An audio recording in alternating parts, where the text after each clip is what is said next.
Which brings us to how Chevron works.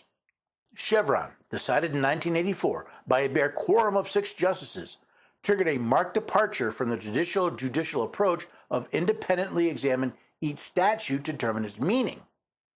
The question in the case was whether the Environmental Protection Agency regulation was consistent with the term stationary source as used in the Clean Air Act.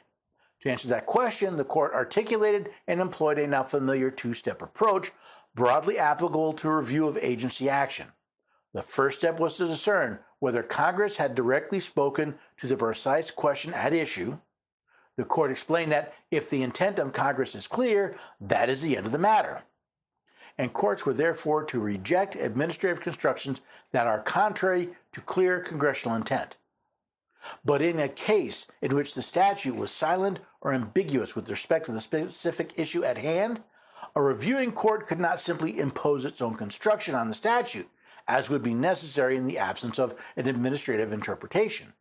Instead, at Chevron's second step, a court had to defer to the agency if it had offered a permissible construction of the statute, even if not the reading the court would have reached if the question initially had arisen in a judicial proceeding.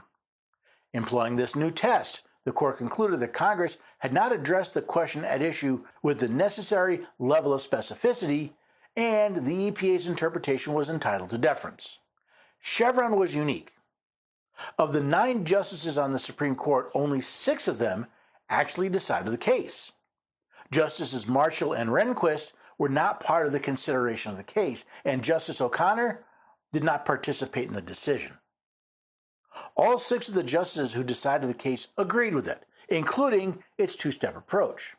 First, if Congress was clear in what they meant, then the courts were to reject any act by the agency that contradicted said intent. If, however, the law was silent or ambiguous, the court was to defer to the agency's interpretation. Notice, the court once again made up law out of thin air. There's nothing in the Constitution or laws of the United States that delegate the interpretation of laws to the executive branch. In fact, the court actually ignored the law.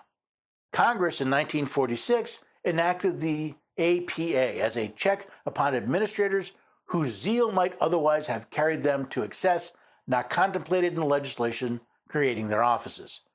The APA prescribes procedures for agency action and delineates the basic contours of judicial review of such action, and it codifies for agency cases the unremarkable yet elemental proposition reflected by judicial practice dating back to Marbury, that courts decide legal questions by applying their own judgment. As relevant here, the APA specifies that courts, not agencies, will decide all relevant questions of law arising on review of agency action, even those involving ambiguous laws. It prescribes no deferential standard for courts to employ in answering those legal questions, despite mandating deferential judicial review of agency policymaking and fact-finding, and by directing courts to interpret constitutional and statutory provisions without differentiating between the two. It makes clear that agency interpretations of statutes, like agency interpretation of the Constitution, are not entitled to deference.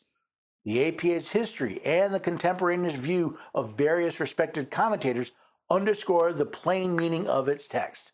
All the way back in 1946, Congress saw a need to check the power of the administrative state. The Administrative Procedures Act, the APA, specifically states that it is the courts, not agencies, that answer questions about the law. By telling the court to interpret both the Constitution and laws, they also prohibit the agencies from doing so.